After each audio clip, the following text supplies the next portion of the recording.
Hier était une journée éprouvante. Pourtant le réveil s'était bien passé, j'étais contente. Mais après avoir déposé les enfants à l'école, ce sentiment a tourné. La journée a pris une toute autre tournure, tout s'est compliqué. L'épreuve en embuscade allait tout miner. Tapis dans l'ombre, elle guettait. L'humeur a chuté, sombré. La journée a dévié, empruntant un chemin tortueux. Les classes s'est perdu, le cœur s'est débattu. Mais une faible lueur d'espoir brillait encore. J'avais encore un petit espoir, celui d'être entendu, écouté, rassuré avant l'arrivée du soir. Malheureusement, contre toute attente, cela ne s'est pas passé comme je l'espérais.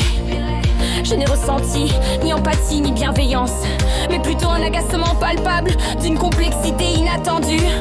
La manière dont la conversation s'est déroulée, le ton adopté et les paroles prononcées ont ravivé une douleur que je n'avais pas anticipée. J'ai même eu droit à cette fameuse sentence: nous allons arrêter de parler, vous êtes une personne à qui l'on ne peut pas parler. La façon dont l'échange s'est fait, le ton utilisé, ce qui m'a été dit m'ont profondément blessé. Je ne m'y attendais pas. Et puis je suis rentrée chez moi. J'ai regagné mon foyer après cet échange qui aurait dû apaiser mes craintes et se révéler rassurant. Au lieu de cela, il m'a accablé d'un poids supplémentaire, me laissant avec cette amère conclusion: c'est encore moi le problème. C'est toujours moi le problème.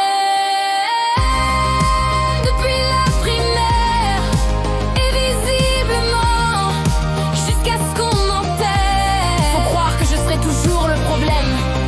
Mon enfant est la cible de provocations, de moqueries, de menaces. Aucune mesure n'a été prise, et c'est moi le problème. Selon le CPE, il ne s'agirait que de simples chamailleries enfantines, insinuant que mon enfant porte également une part de responsabilité dans cette situation. Mon fils, qui a essayé d'ignorer ses provocations, ses assauts constants, a fini par lui répondre et s'est fait menacer, puis repousser du groupe pour éviter qu'il ne se fasse frapper. Cet enfant n'est pas l'ami de mon fils et ne le sera jamais.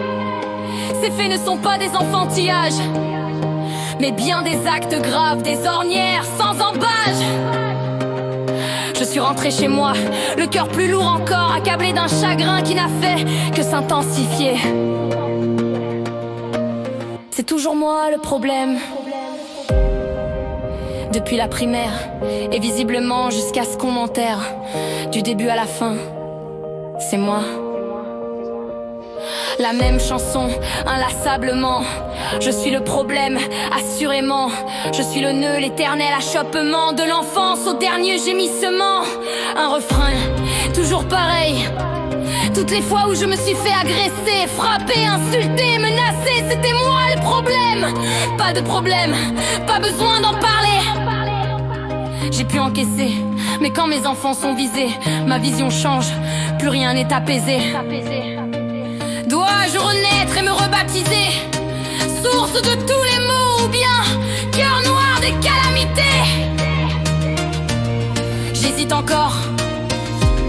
Hier fut une épreuve, une énigme dont l'aube promettait pourtant la clarté. Mon cœur s'était levé léger.